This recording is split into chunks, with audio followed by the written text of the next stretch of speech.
Prezados irmãos, queridas irmãs, nós vamos iniciar o nosso trabalho. Que o Senhor Jesus nos abençoe a todos, a que a gente aproveite esses minutos e deles tire o máximo de proveito, a que possamos nos encontrar dentro da sinfonia do viver no universo infinito do Pai. Não nascemos por acaso, não somos o que somos ou quem somos por acaso, é uma construção dos séculos. E que o Pai Celestial conseguiu realizar no chão da terra essa construção, cada um de nós, o concurso pessoal de cada um. Conquista em cima de conquista, vencendo dificuldades e obstáculos, que a gente possa um dia respirar na companhia de Jesus e outros páramos celestiais. Hoje a chuva espantou o nosso povo, mas se não tivesse povo encarnado, teria povo desencarnado. E assim eu conto com a multidão de espíritos. Hoje até pelo acanhado número de encarnados, dava para a gente conversar com cada um olhando nos olhos e sentindo a emoção mais pessoalmente. Mas vamos cumprir a nossa tarefa dentro dos moldes organizados e realizados pela espiritualidade maior, que tem atendido o conjunto e tem atendido particularmente a problemática de cada um de nós. Cada um é testemunha disso. A cada reunião, a cada contato com as ideias espíritas, nós vamos melhorando. E vamos caminhando para o grande objetivo, que é a luz. Luz que as trevas do planeta perceberam há 2012 anos atrás, quando o Senhor, depois de ter mandado milhares de representantes seus, através dos filósofos e profetas, entendeu de vir pessoalmente viver a mensagem. E que mensagem? Ela transcendeu de muito a nossa própria compreensão, judeus que nós éramos naquele tempo, a ponto de causar uma grande e a maior revolução na história do ser humano no planeta. Com 3 anos de vida pública, o Senhor Jesus, o grande e inconfundível mestre, conseguiu até dividir a história, antes dele e depois dele. Mas, a fim de que a gente entenda e se situe na tarefa que nós estamos participando, temos dito e repito, a espiritualidade que é a responsável. Quando eu vim de carro, ouvindo, e como sempre eu estou ouvindo um ou outro dos CDs das palestras, me enriquecendo de informação, eu vou sentar, e ao sentar quase sento em cima de uma estrela. Aliás, 2 estrelas. 2 mensagens de Emmanuel colocaram ali, com certeza. E nós vamos abrir a nossa reunião com as 2 mensagens, curtinhas, mas que falam de perto a nossa alma, ao nosso coração, como alunos e discípulos de Jesus, que nos reunimos a fim de estudar e aprender, sempre e cada vez mais. E Emmanuel escreveu através de Chico, está no livro Senda para Deus. Responsabilidade. Olha o que Emmanuel escreveu com meia dúzia de palavras. Deus emprestou-te filhos, para que os eduques.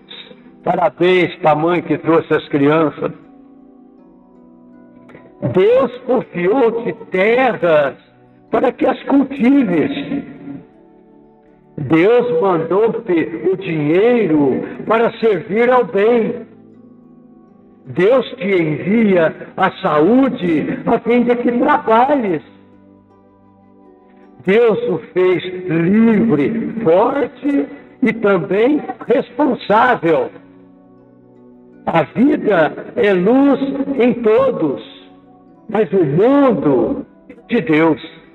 Emmanuel, uma estrela. O profeta, antes da vida de Jesus na terra, já anunciara, e eu já repeti aqui muitas vezes, e vou repetir mais uma. Dia virá em que as estrelas cairão dos céus a iluminar os caminhos humanos. Nós ficamos esperando essa estrela cair, porque a cabecinha, coitada, né? Se não for Emmanuel, o Consolador, vir explicar, nós estaríamos esperando ainda acontecer fenômenos maiores. Essa estrelinha cadente, o fenômeno normal dentro do sistema, que acontece quase toda noite, principalmente as noites que não tem nuvens. Não, Emmanuel explica. A profecia falava das estrelas. E as estrelas são as mensagens que vieram e estão vindo a iluminar os nossos caminhos. Quanto tempo vivemos buscando respostas que nos foram negadas por aqueles que nos dominavam e viviam da nossa ignorância. Ah, sim, até hoje.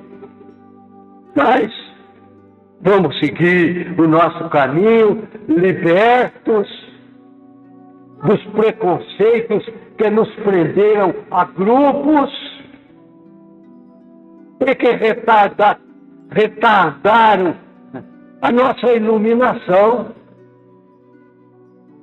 Hoje nós recebemos a quantidade de luz que nós suportamos em quantidade maior através do Espiritismo.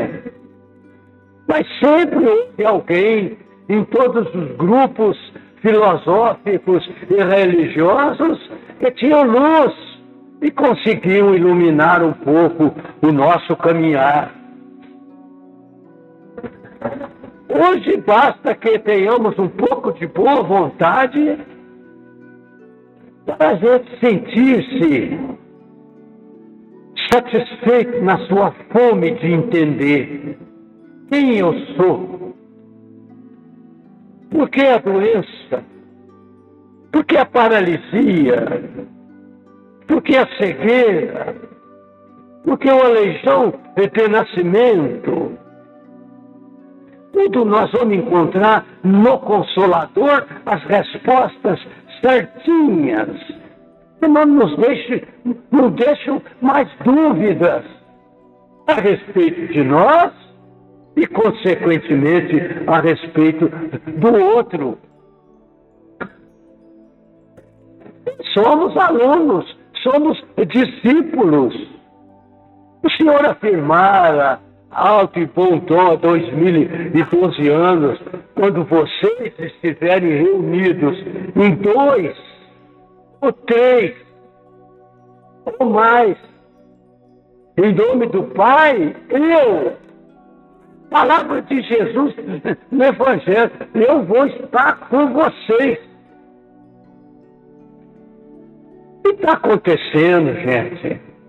Aqui, nos outros centros espíritas, onde a gente frequenta, nos ambientes outros sem religião, que a gente às vezes é convidado a fazer alguma colocação, a luz é derramada. E derramada por alguém que a possui, comandado de mais alto pelo Senhor, que um dia assumiu-nos Ele pudesse nos reeducando, fazer com que mereçamos viver na sua companhia, sem dor, sem dúvida, sem sentimentos outros que têm nos travado a caminhada.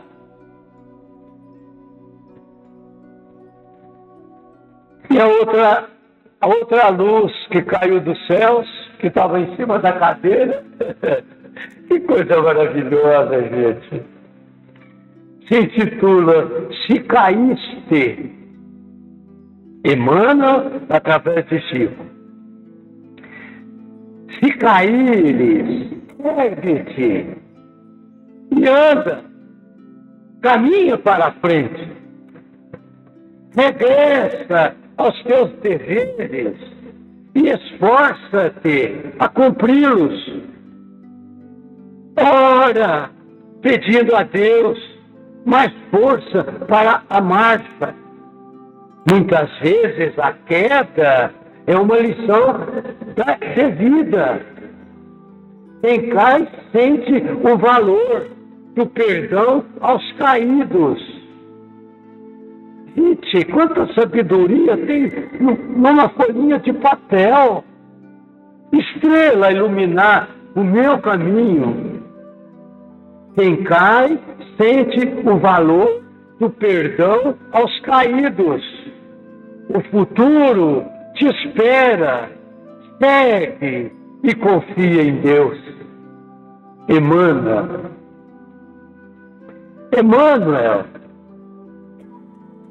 foi aquele mesmo que a história registra, denominado Públio Lentulus, o senador romano, que conviveu na Judéia como o maior representante do Império Romano, dando obediência a Tibério César.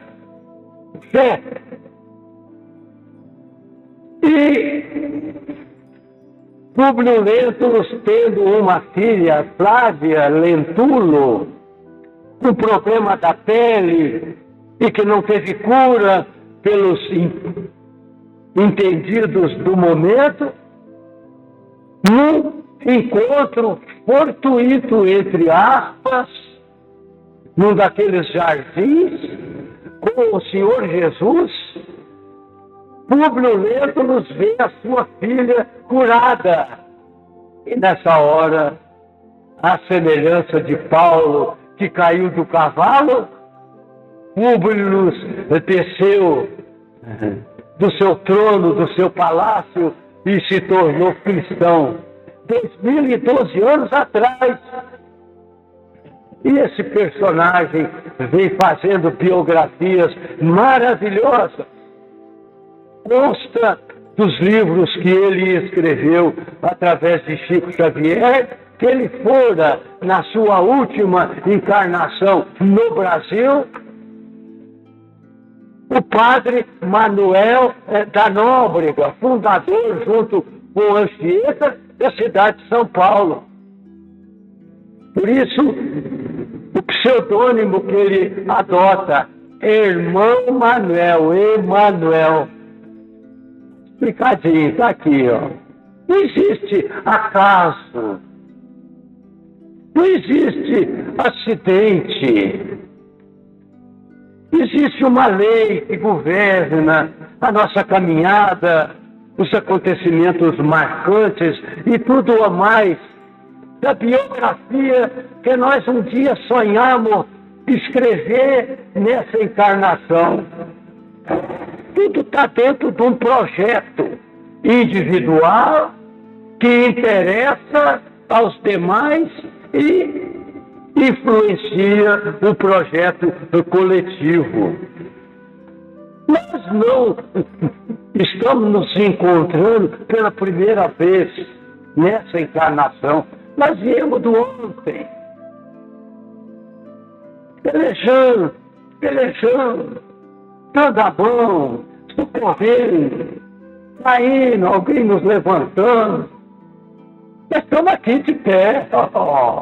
Que isso? E hoje com uma cabeça melhor, entendendo um pouco mais de si e, consequentemente, do outro. E aí a consciência começa a cobrar mais fundo as nossas atitudes diante da vida, diante da sociedade. Porque em conhecendo, nós aumentamos a nossa responsabilidade. Quem frequenta Espiritismo, ou Consolador, ou a doutrina de Jesus, dentro da lógica e do raciocínio, 1 mês, 2 meses, já tem razões profundas na alma que não pode ele usar para afirmar assim: ah, eu fiz porque eu não sabia. Você não sabia? 2 meses frequentando essa escola maravilhosa? Ora, acorda, é tempo, recupera os minutos, caminha para frente. Daí as 2 estrelas, estava ali na cadeira, gente do céu, está gravando aqui na boa companhia de vocês o CD 724, vai com a palestra e os assuntos de hoje e mais algum de outra reunião que eu participo durante a semana. É um material vastíssimo, enorme, de estudo, de consulta e de tudo mais para aquelas criaturas que estão hospitalizadas, aquelas outras que estão presas em casa, na cama, não pode sair, mas tem um jeito de escutar. Aquela outra que não tem a vista, não lê, não tem quem leia para ela escutar. Põe o CDzinho e está se realizando na informação. E cada um de nós está no seu trabalho. E a prova disso é que, quando a gente, de repente, quer... hoje choveu, eu não vou não. Se choveu, você não vai não, mas você não vai dormir também, porque choveu. Pode chover canivete, eu estou aqui porque eu tenho que cumprir. Eu prometi em troca de reencarnar. Não existe nada de graça. A vida inteira nós fazemos negócio em alto nível com a espiritualidade. Tudo tem um preço, paga-se e usufrui. Mas vamos no Evangelho, porque senão eu falo a noite inteira. E mais importante, nós estamos na sequência, lendo mais uma vez nessa casa, ou nessa instituição, o Evangelho segundo o Espiritismo. Foi lido aqui em 94, foi lido em 2008, foi lido em 2003, em 2005, em 2008, então vamos ler hoje com alguns comentários intercalados em 2012. O Evangelho segundo o Espiritismo, o 3º livro da obra básica do professor Hipólito vulgo Allan Kardec. Esse livro foi para o prelo e saiu a público para ser vendido ou pago o seu material apenas, né, em 1864. E aconteceu que na cidade de Barcelona, na Espanha, o professor tinha mandado uma pequena mala, um containerzinho com livros, inclusive o livro dos Espíritos, o livro dos Médiuns, do Evangelho, a Revista Espírita, para os seguidores dessas ideias em Barcelona. E foi interceptada a carga pelo bispo, junto com o prefeito, comandante da polícia da cidade, e foi queimado em público na grande praça de Barcelona.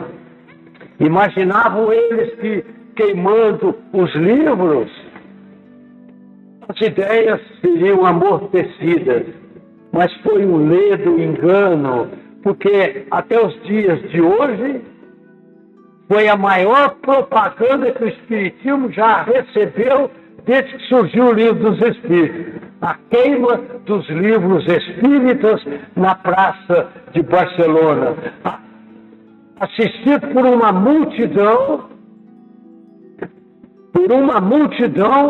que depois correu para recolher um pouco daquelas cinzas.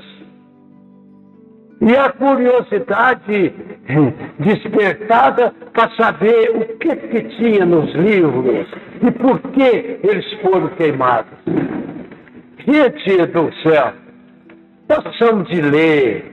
Essas notícias levantam a nossa alma e dão força ao nosso coração para a gente seguir. Porque ainda hoje as organizações contrárias ao Senhor Jesus continuam enfraquecidas, é claro, porque o povo está acordando para ele. Mas aquele mesmo instrumento que obsidiava uma senhora de periferia, que o Senhor dialogava com ela e curou-a, o Senhor ouviu naquela boca uma voz rouquinha que não era a voz dela, algo mais ou menos assim. Que queres conosco, Jesus de Nazaré? Somos legião. Somos legião. Tudo bem. É um trabalho a ser realizado. Quando alguém recebe um espírito e que é doutrinado, e que entende o seu momento e acorda para a luz e o convite de Jesus, é um desses elementos contrários ao grande trabalho dele de realizar um só rebanho para ele, o único pastor do planeta Terra. Mas vamos ao Evangelho. Eu os convido a abrir no capítulo 17, sede perfeitos. Caracteres da perfeição. Mateus registrou essas palavras de Jesus, está no capítulo 5, versículo 44, 46 e 48. Amai os vossos inimigos, fazei o bem aos que vos odeiam e orai pelos que vos perseguem e caluniam. Porque se somente amardes os que vos amam, que recompensa tereis disso? Não fazem assim também os publicanos? Se unicamente saudardes os vossos irmãos, que fazeis com isto mais do que os outros? Não fazem mesmo os pagãos?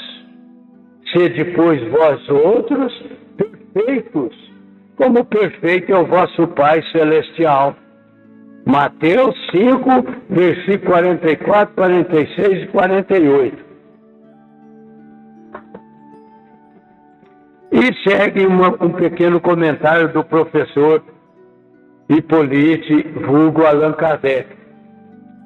Pois que Deus possui a perfeição infinita em todas as coisas, esta proposição, sede perfeitos, como perfeito é o vosso Pai Celestial, tomada ao pé da letra, pressuporia a possibilidade de atingir-se a perfeição absoluta.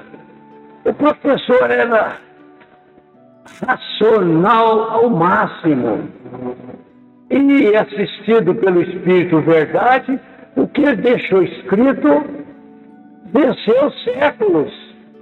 Serviu ontem, serve hoje e deverá servir ainda por muito tempo.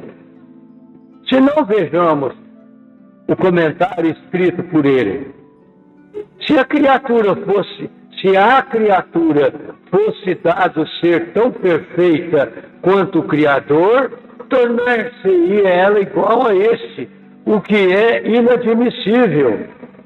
Mas os homens a quem Jesus falava não compreenderiam essa nuance, pelo que ele se limitou a lhes apresentar um modelo e a dizer-lhes que se esforçassem pelo alcançar.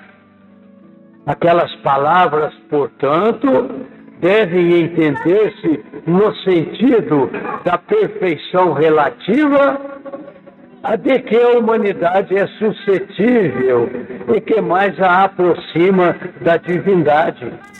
Em que consiste esta perfeição?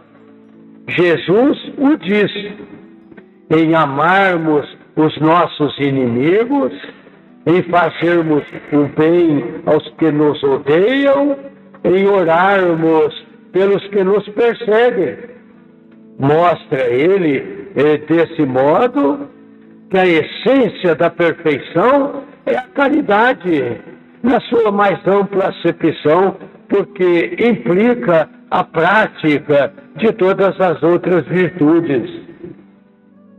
Com efeito, se observarmos os resultados de todos os vícios e mesmo dos simples defeitos, reconheceremos nenhum haver que não altere mais ou menos o sentimento da caridade, porque todos têm por base o egoísmo e o orgulho, negação ambas daquele sentimento, visto que tudo que sobreexcita o da personalidade destrói ou pelo menos enfraquece os elementos da verdadeira caridade, que são a benevolência, a indulgência, a abnegação e o devotamento. E vai encerrando o professor Allan Kardec o seu pequeno comentário. Não podendo o amor do próximo levado até ao amor dos inimigos, aliar-se a nenhum, eu vou repetir, não podendo o amor do próximo levado até ao amor dos inimigos, aliar-se a nenhum defeito contrário à caridade, aquele amor é sempre, portanto, indício de maior ou menor superioridade moral, donde decorre que o grau da perfeição está na razão direta da sua extensão. Foi por isso que Jesus, depois de haver dado a seus discípulos as regras da caridade no que tem de mais sublime, lhes disse: sede perfeitos, como perfeito é vosso Pai Celestial. Allan Kardec, a meditação de nós todos, no Evangelho segundo o Espiritismo, capítulo 17, item 2. E para encerrar, nosso pessoal já está chegando, uma mensagenzinha de Chico desencarnado, me parece, eu estou fazendo a sequência do livro, mas a coincidência, entre aspas, é algo para a gente meditar, aprofundar do trabalho realizado pelos Espíritos, em benefício de cada um de nós. Espiritismo e sentimento. O Espiritismo é fé pela razão e não razão pela fé. Essa frase dá para falar a noite inteira, mas eu não posso. O Espiritismo, sobretudo, é sentimento. O conhecimento, olha, o Chico que está escrevendo, desencarnado, a meditação de nós todos.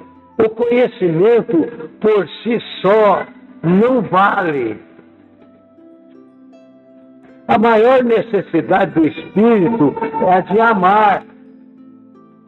Já caímos muitas vezes pela inteligência. Já disse aqui e repito para vocês que o anjo foi expulso da situação em que ele vivia, com as facilidades conquistadas, indo e vindo de um planeta a outro com a velocidade do pensamento. Ele caiu porque se envaideceu do pouco conhecimento da grande verdade que ele adquiriu. Enamorou-se de si mesmo, envaideceu-se e deixou de merecer a situação de anjo. Tornou-se ser humano. Somos nós todos, anjos de asa quebrada, asa do amor, campetinho, sem asa de amor e com asa do conhecimento só, não tem jeito de voar. E nós estamos frequentando a escolinha de Jesus, cujos ensinamentos se baseiam no amor e só no amor. E um dia a gente possa ter desenvolvida a asa do amor e com a do conhecimento, dar o grande voo e voltar para aquela situação na vida espiritual, que é a vida verdadeira. Ser humano foi um acidente na caminhada evolutiva de cada um de nós. Nós temos que entender isso, está muito claro. Olha o que Chico fala aqui. Já caímos muitas vezes pela inteligência. Precisamos agora exercer a compaixão. O professor Allan Kardec falou na mensagem ali sobre compaixão. A vaidade intelectual costuma dar a certos problemas doutrinários a dimensão que eles não têm. No movimento espírita, o nosso maior problema é a falta de amor e não de verdade. Acho que está muito claro, não tem que explicar. Se trabalhássemos um pouco mais, não permitiríamos que certos conflitos no campo das ideias crescessem tanto. Falar e escrever é importante, mas servir é bem mais importante. Quem se ocupa da vivência da doutrina não tem tempo para infindáveis discussões. Se eu fosse me envolver em contendas, não teria produzido um quinto do que os bons espíritos produziram por meu intermédio. O médium não deve parar de trabalhar para se defender. O seu trabalho é a sua melhor defesa. Estando de consciência tranquila, continua no desempenho do dever. Ninguém produz uma obra inatacável.